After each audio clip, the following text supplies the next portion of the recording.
Fan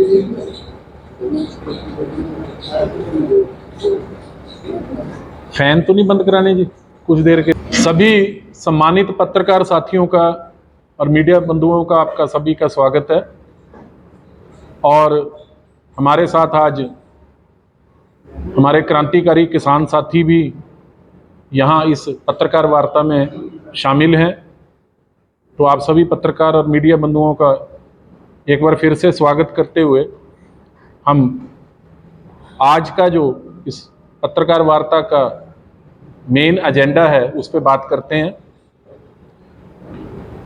जैसा कि आप हमारे पीछे लगे हुए इस बैनर को देख रहे हैं, जिसमें शीर्ष पे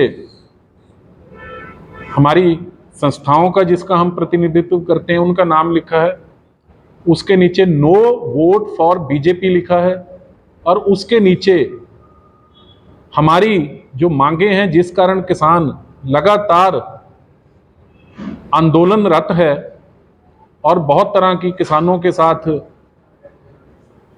बर्बरतापूर्ण कार्रवाई इस देश की सरकार ने की, ये वो मुख्य मांगे हैं। हिमाचल प्रदेश में 27 किसान संगठनों द्वारा ये किसान आंदोलन पार्ट 2 के बाद एक शिमला में बड़ी मीटिंग की गई थी। इन 27 संगठनों में हिमाचल प्रदेश के विभिन्न जिलों, क्षेत्रों, अलग अलग फसलों को पैदा करने वाले किसान, फल सब्जी उत्पादन करने वाले किसान, बागवान शामिल थे। सब ने मिलकर 6 पॉइंट का एक डिमांड चार्टर बनाया। वो मांगें सुनिश्चित की जो मांगें हिमाचल प्रदेश के किसानों और बागवानों के जीवन से जुड़ी हुई हैं, उनके बच्चों के भविष्य से जुड़ी हुई हैं। और सबसे पहले मैं वो मांगों की बात कर देता हूं। वो मांग थी सबसे पहले कि हिमाचल प्रदेश में पैदा होने वाले जितनी भी फसलें हैं, गेहूं हो, मक्का हो, चावल हो, सब्जियां हो, अदरक हो, टमाटर हो, शिमला मिर्च हो, किसी भी तरह के फल हो, वो सेब हो, आम हो, नींबू हो, संतरा हो, इन सभी के लिए एमएसपी की गारंटी लिखित में कि सरकार मिनिमम सपोर्ट प्राइस पर इसको लेगी। दूसरी हमारी जो मुख्य मांग थी कि जितने कृषि के उपकरण हैं, जितनी कृषि में संबंधित उपयोग की, उपभोग की वस्तुएं हैं, उन सभी से जीएसटी हटाया जाए। वो चाहे सेब का कार्टन हो, चाहे किसानों के कृषि से जुड़े हुए उपकरण हो। उसके बाद हमारा तीसरी मांग थी, खास तौर पे जो सेब उत्पादक किसान हैं उनके लिए, कि जो इंपोर्ट ड्यूटी इस भारतीय जनता पार्टी मोदी नीति सरकार ने घटाई और जिसको बढ़ाने का वायदा 2014 में सोलन और पालमपुर में था, उसको कम से कम 100% किया जाए। मार्केट इंटरवेंशन स्कीम में अदरक हो, टमाटर हो, सेब हो, कोई भी जो कच्ची फसलें और फल हैं, उनको मार्केट इंटरवेंशन स्कीम में खरीदा जाए। और एमआईएस का जो पैसा, जो grant in aid central government इसमें देती थी और जो बहुत समय से नहीं दिया है, उसको वो जारी करे। इसके साथ साथ हिमाचल प्रदेश में जिस तरह से पहले सब्सिडी मिलती थी हमारे उपकरणों पे, खाद, बीज, दवाई के ऊपर, वो सब्सिडी उसी तरह से जो एग्रीकल्चर और हॉर्टिकल्चर डिपार्टमेंट के जो विक्रय केंद्र हैं वहां पर वो सब्सिडी किसानों को मिले।